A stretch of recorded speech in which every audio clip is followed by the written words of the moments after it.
आज की कहानी एक ऐसी दंपत्ति की सुनाने जा रही हूँ जिसे सुनने के बाद आपको यकीन नहीं होगा।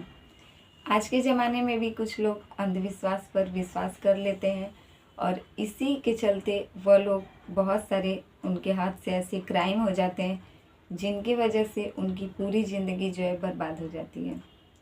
अंधविश्वास के चलते एक दंपत्ति जो है, एक पति पत्नी, उन लोगों को लग रहा था कि अगर वह लोग कुछ गलत कदम उठाते हैं तो शायद वह लोग पूरी ज़िंदगी ऐसे ही खूबसूरत जवान दिखेंगे और उन दोनों के बीच जो भी संबंध बन रहा था वह सब रिश्ता बहुत ही मजबूत हो जाएगा। लेकिन यह सब अंधविश्वास की बातें हैं, इन पर विश्वास करना बहुत ही गलत बात है। समय के साथ साथ जो कुछ भी है वह सब बदलता ही रहता है।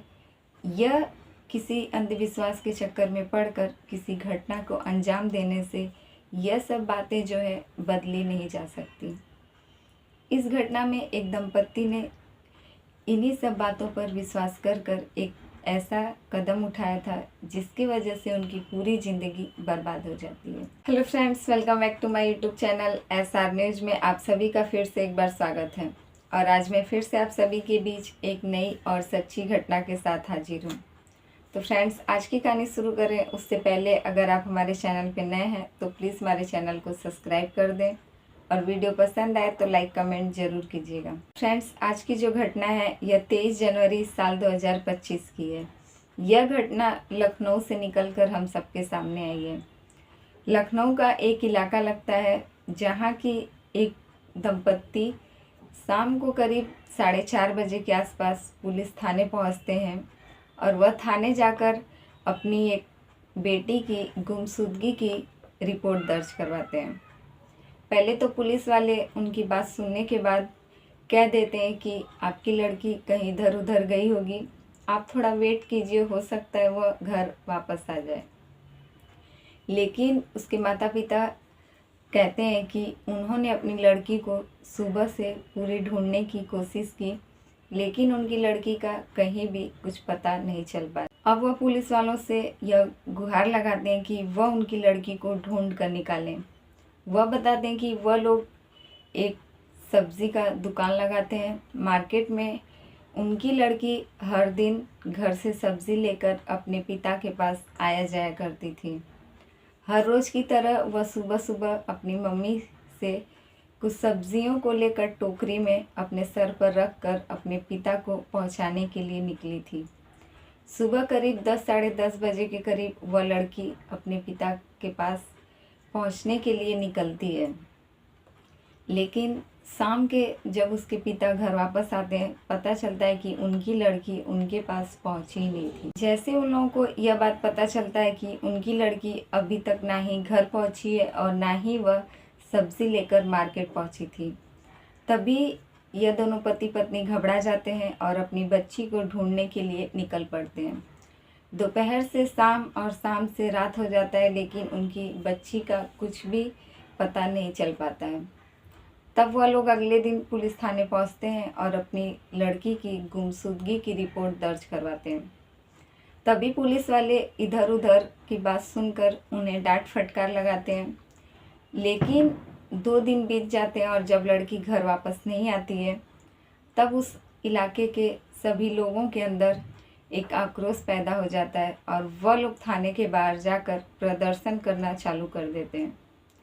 इसी बात से परेशान होकर पुलिस वाले अपना कदम उठाते हैं और उस लड़की को ढूंढने की पूरी कोशिश करते हैं। तभी आसपास के इलाकों को, जो भी वहाँ के CCTV कैमरे थे, सभी को खंगालने के बाद पुलिस वाले देखते हैं कि एक CCTV कैमरे में वह लड़की कैद हुई थी, जिसमें कि वह अपने सर पर सब्जी का टोकरी लेकर एक रास्ते के तरफ जा रही थी। तभी उससे अचानक एक महिला आती है और उससे वह महिला कुछ बातचीत करती है, जिसके बाद वह लड़की अपना रास्ता ही बदल देती है। अब रास्ता बदलने के बाद वही उस लड़की का लास्ट फुटेज था जो CCTV कैमरे में कैद हुआ था।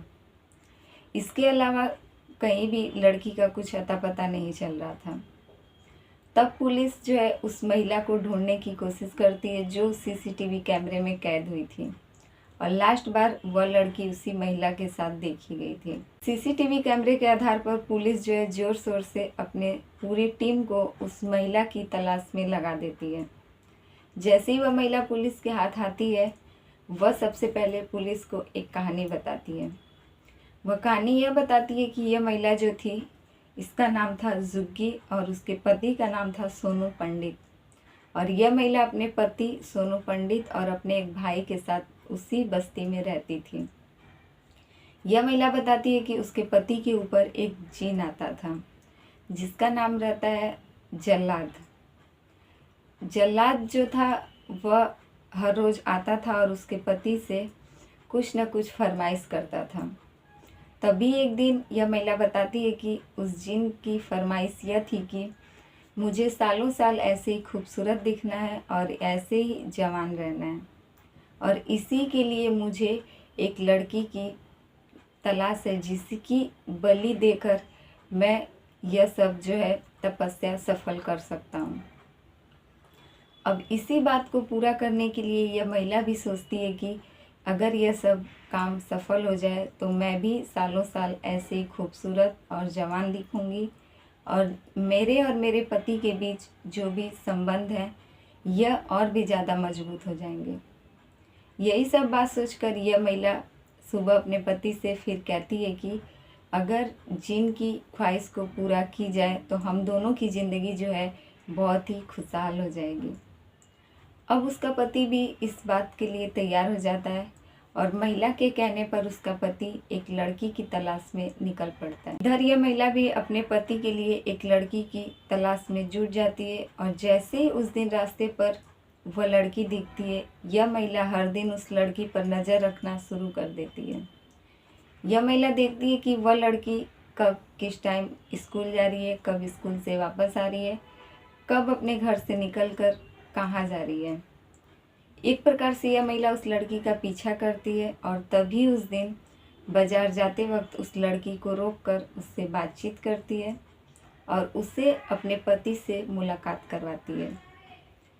ऐसा कुछ कहती है कि वह लड़की अपना रास्ता ही बदल देती है और उसी रास्ते पर उसका पति जो सोनू पंडित था, यह लोग एक कॉस्मेटिक की जो दुकान लेकर अपने साइकिल पर एक छोटा सा स्टॉल बनाकर घूम घूम कर बस्तियों में कॉस्मेटिक का सामान बेचा करते थे।